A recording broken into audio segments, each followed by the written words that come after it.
you doing? It's Colin Daniel here from riffninja.com. Here to show you the greatest scale ever.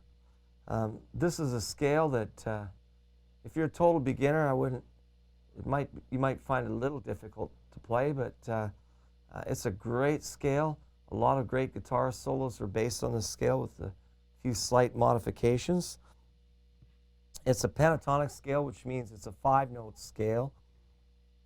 It's a minor scale. You can have a pentatonic scale in minor or major. This is a minor scale. And it doesn't start on the key note. The key note is the tonic note. Key or tonic means the root note of the scale or the reference note of the scale. It uses mostly your first and third. Some people call it a blues scale. That's not true. It's used for all styles of music. The reason why it's called a blues scale is because it's a sadder sounding scale or a darker sounding scale, because it has 2 minor third intervals in it, 2 minor third harmonies, that is. Let's get started with this. This is a movable scale, but I'm going to choose the key of A, pentatonic minor. This scale, rule number 1 is you always start on the flatted 7 or the minor 7 of the key that you're in. Some would call that a Mixolydian scale. I disagree on the term, but that's what they would call it. I think it's the flatted 7 that it starts on. It's still an A pentatonic minor. You choose the way you want to relate to it, but this scale works with anything in the key of C major or A minor, and there's thousands of famous solos that work off it. So the secret to this scale to understand what key you're in is it's the second note of the scale that's actually the tonic or note reference to tell you what key it's in. You're going to use your first and your third finger. You're going to start with your first finger on the 3rd fret, 6th string, then third finger on the 6th string, 5th fret. Then we're going to cross over and we're going to go 3rd fret, 5th string, and 5th fret, 5th string. So now your first 4 notes are. Now we're going to have a position change because this scale covers 3 positions.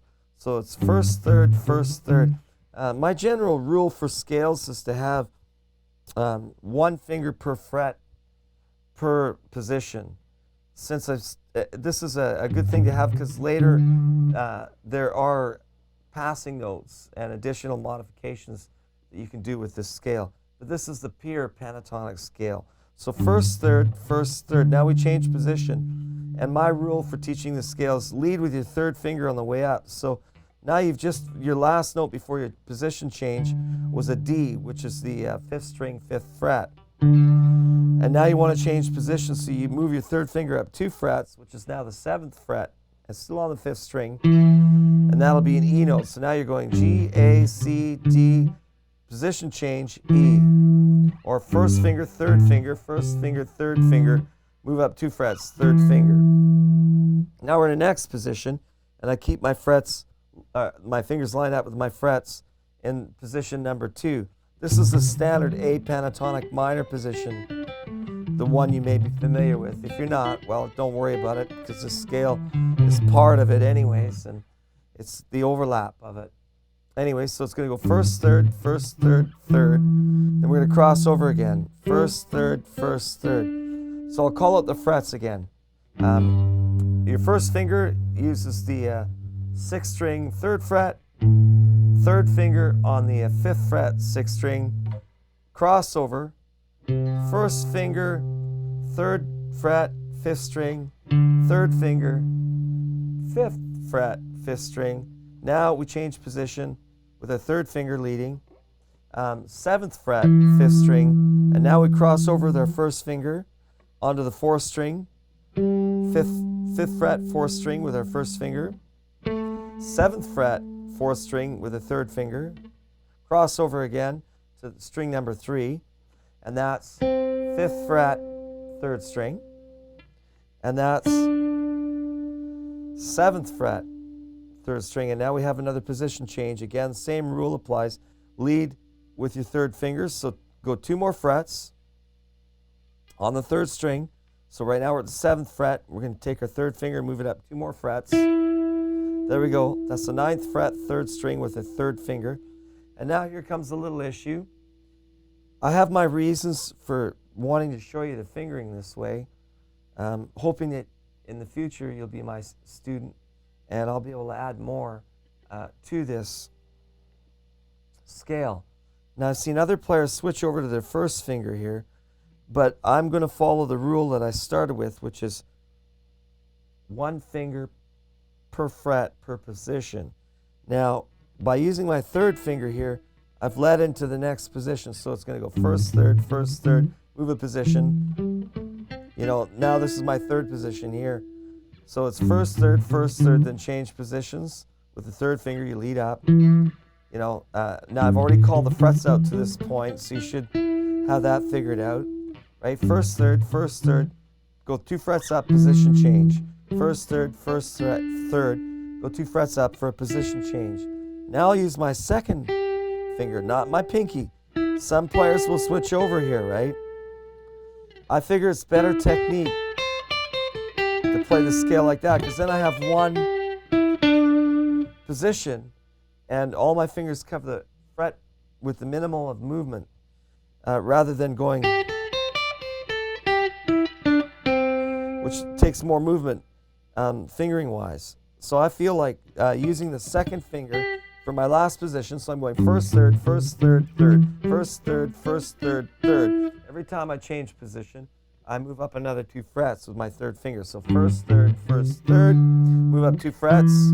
1st, 3rd, 1st, 3rd, move up 2 frets.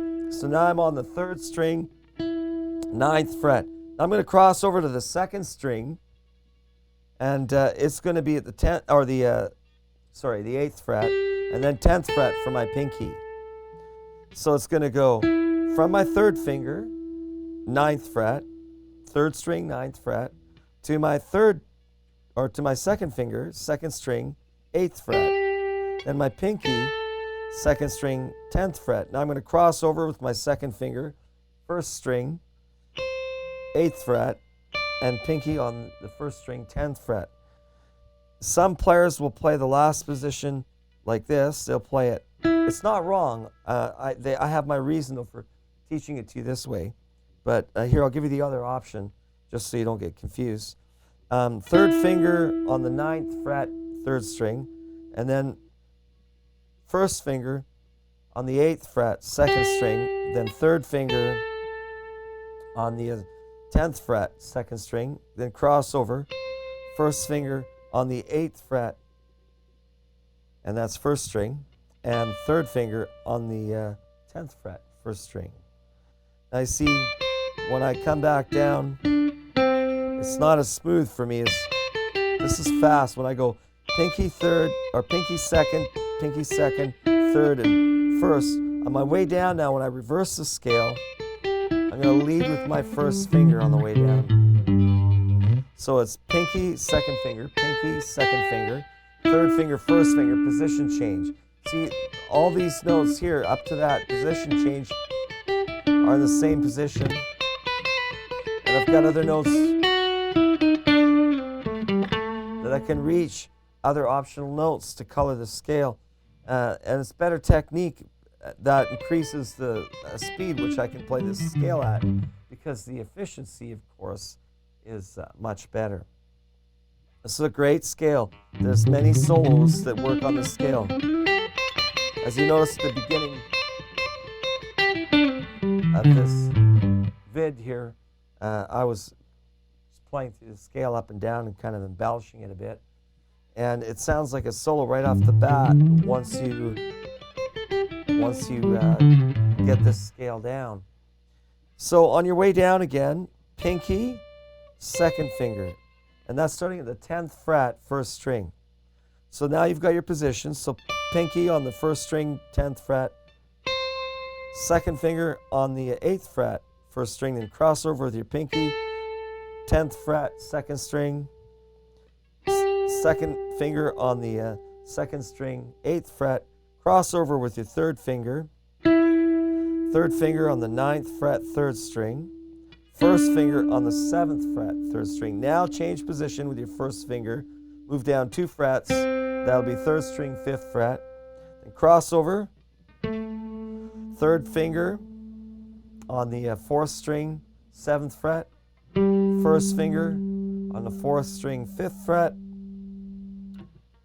third finger on the 5th string, 7th fret, first finger on the 5th string, 5th fret. Now, with our first finger, we lead into the change.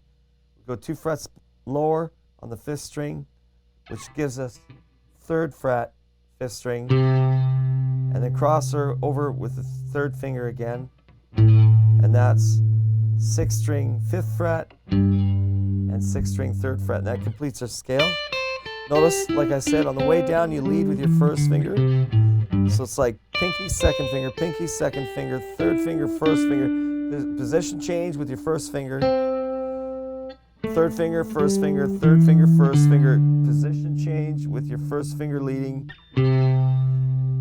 3rd finger, first finger. This is not the tonic, this is the tonic. It's the key of A, pentatonic minor.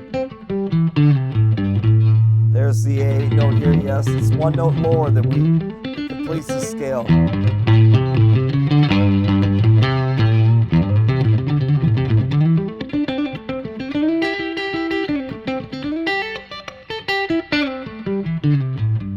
It's a really great sounding scale.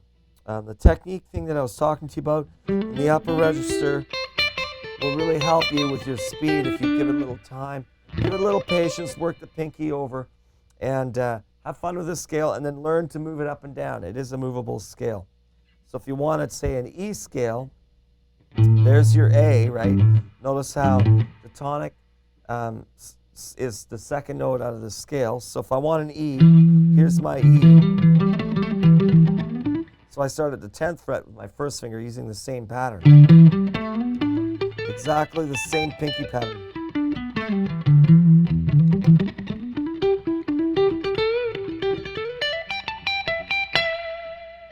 There's your E scale, right? Okay, I hope this will keep you busy for a little while. Practice with the metronome. Practice down, up picking. And we'll talk to you soon. Take care.